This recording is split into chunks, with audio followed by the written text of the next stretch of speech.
All right, let's dive into an absolutely epic story of justice, perseverance, and high-stakes drama. We're talking about how one person's incredible courage can literally rewrite a family's destiny.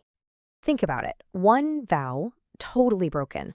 Two brothers who fail their duty, and an entire family legacy is just hanging by a thread. This is the incredible story of Tamar, a woman who simply refused to be erased from history. So our story kicks off with Judah.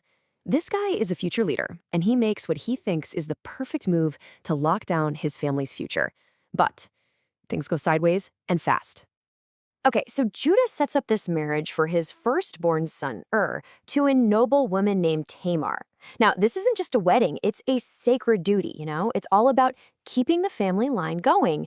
But he's not having it. He's resentful, and he flat out refuses to honor his side of the deal. And this isn't just some minor family squabble. This act of defiance is seen as a huge wrongdoing. The consequences are swift and, well, final. Era's life is cut short, and boom, the family's future is thrown into chaos. It really sets the stage for how high the stakes are here. So the duty passes to the next brother in line, Onan. And look, he knows exactly what he's supposed to do, but he gets greedy, right? He puts his own interests first and pulls the same move as his brother. And tragically, he meets the exact same fate. Now the legacy isn't just in trouble, it's been betrayed twice. So can you imagine being Tamar right now?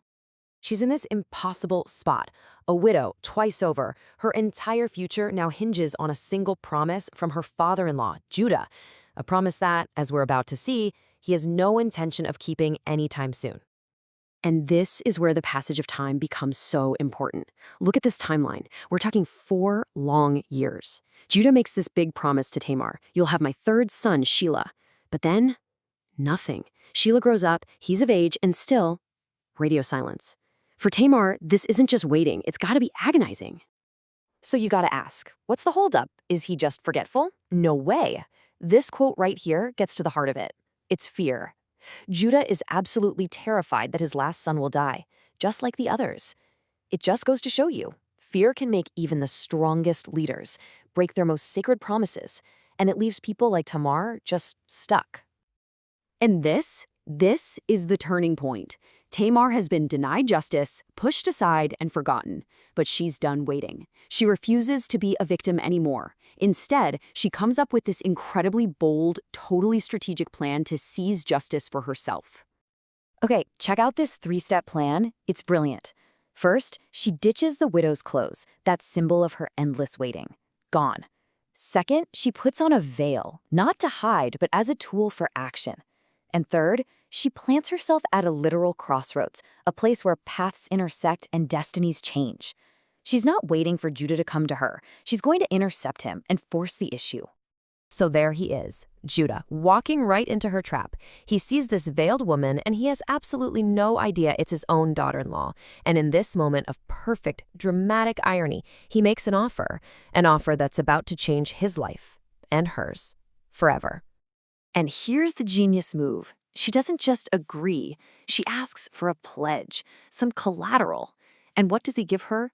His signet, his bracelets, and his staff. You have to understand, these are not just some random objects. This is his ID, his credit card, his badge of office, all rolled into one. He is literally handing over the very symbols of his power and identity. And just like that, Tamar has him. She has all the leverage she needs. The stage is now set for the ultimate climax, a public showdown where the truth is finally going to come out. Fast forward 3 months. News breaks. Tamar is pregnant. And Judah? Oh, he is furious. Blinded by his own hypocrisy, with no clue he's involved, he declares that she's a disgrace to the family. He calls for the harshest punishment. But when they bring her out, Tamar doesn't beg. She doesn't plead. Instead, she plays her trump card. She sends a message to Judah along with the items he gave her. It's not even a direct accusation. It's more like a question, a challenge. And in that one move, the entire power dynamic flips on its head.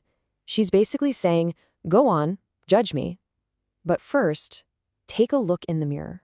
And there they are again, the signet, the bracelets, the staff, But they're not just a simple pledge anymore, are they? Now, they are irrefutable, undeniable evidence. The very symbols of his authority have become the symbols of his guilt, right there for everyone to see. This is it. This is Judah's moment of reckoning. And what happens next is just stunning. In front of everyone, Judah looks at the items and it all clicks. He gets it, and he says it out loud. She is more righteous than I am. He doesn't make excuses. He takes full responsibility, admitting that her actions were a direct result of his broken promise. It's an incredible moment of humility and a total transformation for his character. So, with the truth out in the open and justice finally served, the crisis is averted. Tamar's incredible courage, paired with Judah's repentance, didn't just save her own life, it saved the future of the entire lineage. Absolutely amazing. And the story doesn't end there. Tamar gives birth to twins, and of course, even their birth is dramatic. One of them, Zara, puts his hand out first, but then, plot twist, the other twin, Perez, literally breaks through to be born first. And his name? It means breach or to burst forth. How perfect is that? It's the ultimate symbol of how this family line made a powerful, unexpected breakthrough when all hope seemed lost. And what about Judah? His story doesn't just end with public humiliation. No, he truly grieves what he's done. He sincerely repents, and he learns he's forgiven, not just because he confessed, but because he actually changed. He broke the cycle of his own wrongdoing. That's a really powerful message about what true redemption looks like. So this whole incredible story really leaves us with one massive question to think about, right? Tamar took matters into her own hands, completely stepping outside of the normal rules, yet in the end, she was the one called righteous. It really makes you wonder, when the law and the system fail you, what does it actually mean to be just? What defines true righteousness?